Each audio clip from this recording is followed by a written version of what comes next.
Hey everyone, so this is the goose I got. We're gonna make some corned goose breast and cabbage. Got it with a Remington 870 Express 12 gauge with size 2 steel shot. This was in 2020 December in Colorado. It actually landed in the lake, which I wasn't ready for because this is my first goose I've ever gotten and don't have any dogs and didn't have any way to retrieve it, so I had to strip down and go in the water and get it. So now I'm bringing a collapsible fishing pole every time I go, so I don't have to do that again. So I'm making some corned goose breast. Right now I've got the brine put together. I'm using this recipe out of the Hunting, Butchering, and Cooking Wild Game, Steve Rinella, for corned goose breast. So I got my goose breast. Everything I need for the brine is Morton's Tender Quick, some brown sugar, and some pickling spice. I had to order the Tender Quick and the pickling spice online. I can't find that in a grocery store near me. So right now, just mix the 2 quarts of water with pickling spice. 2 tablespoons of pickling spice, 2 cups of the Morton's Tender Quick, and a cup of the brown sugar. So now that I've got it boiling, I'm just going to turn it off, just to make sure everything's mixed up and dissolved.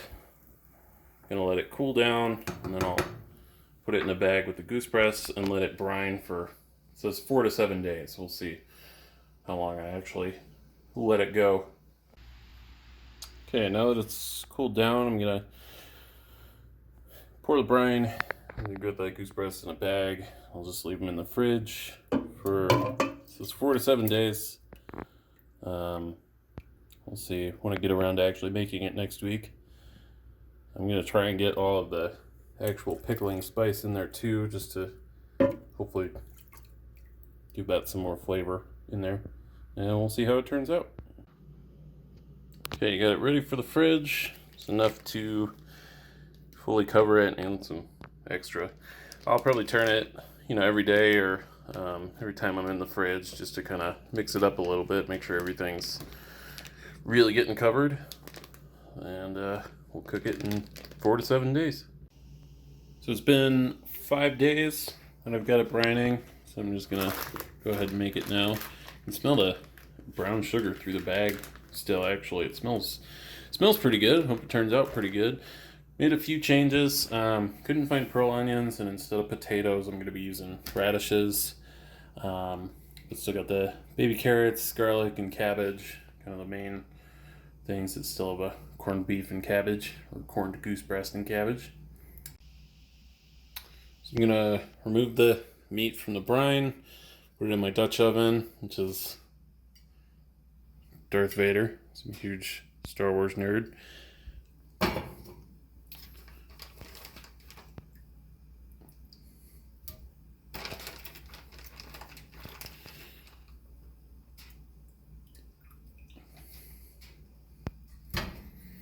I'm gonna cover this with water and put the onion in, bring it to a boil. Okay, so I've got the goose breast, the onion that I cut into eighths, and a whole head of garlic.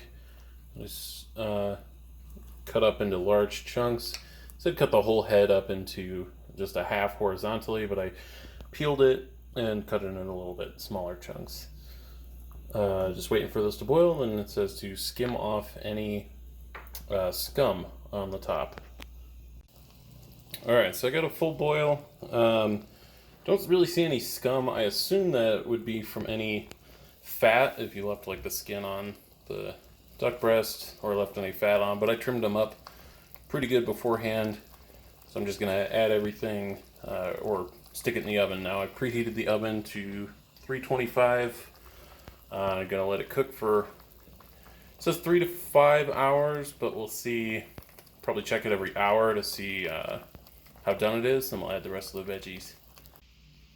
Okay, actually gonna add 2 bay leaves also. Mix those in.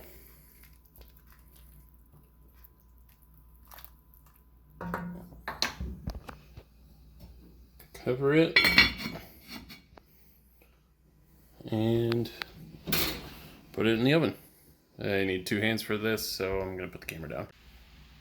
It's been about 3.5 hours. It says to cook until fork tender. They feel a little tough still. I'm gonna let it go. I'll check on it in another 45 minutes. It smells really good. The brown sugar smell is really coming out. It mixes well with the onion and garlic. Alright, so the meat is about tender. It's been about 4.5, closer to 5 hours, closer to the longest time, which I wasn't expecting, but wanted to make sure it was nice and tender. I'm gonna add radishes instead of potatoes, baby carrots, and cabbage I cut up into 4 pieces and then in half in the wedges. See if we can actually fit it all in here. Radishes I cut in half, and baby carrots I'm leaving all whole.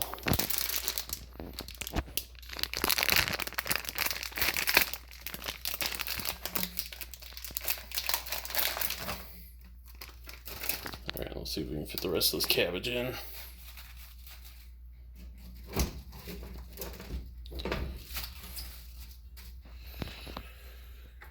Alright, let's see if we can get these veggies down to the bottom. I think I'm going to add some more water. A lot of it cooked off in the oven. I'm going to add some more to make sure these veggies are a little bit in the water. Okay, now for the top back on, I add the water up to there. Hopefully it'll steam it all. And back in the oven for, I'm guessing about 15 minutes, but we'll see how long it actually takes. Alright, so it took actually about 45 minutes for the carrots to soften up. Cabbage is done, radishes are done, so yeah, looks like everything's done. Gonna cut up the goose breasts and gonna mix it up with everything and try it out. Alright, so I've got all the goose breast cut up. There's Jackson looking for some scraps with some goose. Want some goose? Here you go.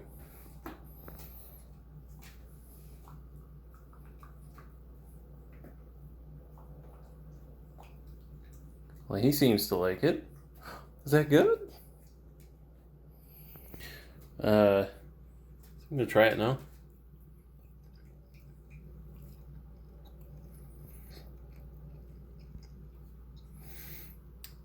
Compared to beef, it's a little bit tougher, but man, the flavor is really good. Really like how this turned out. And this is my first time ever getting a goose or preparing goose. Let's put it all back together and see how it tastes together. Alright, just had my first bite of it all together, and man, this is really good. I love how this turned out. Highly recommend this book where I got the recipe from, Steve Rinella, Hunting, Butchering, and Cooking Wild Game. It's the first time having goose, and it is really good. Maybe a little salty for some people, but I generally like things a little bit saltier, but yeah, that brine turned out excellent.